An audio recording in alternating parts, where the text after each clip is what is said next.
Want to create a project plan quickly and efficiently?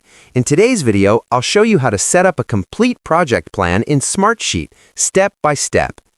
First, head over to the Smartsheet website and log in. If you don't have an account, click Log In at the top right and enter your details. Once you're on the home page, look for Start a New Project. This will give us access to Smartsheet's templates, which save a ton of time. Click View All Templates to see the library. In the search bar, type Project Plan. You'll see a template called Simple Project Plan. This is perfect for most straightforward projects. Click on it, then select Create from Template. Smartsheet will now generate your project plan. It only takes a few seconds. And just like that, you now have a new project plan ready to customize. You can start entering tasks, setting deadlines, and assigning team members.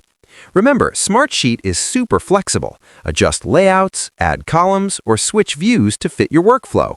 And don't forget to update your plan regularly to track progress.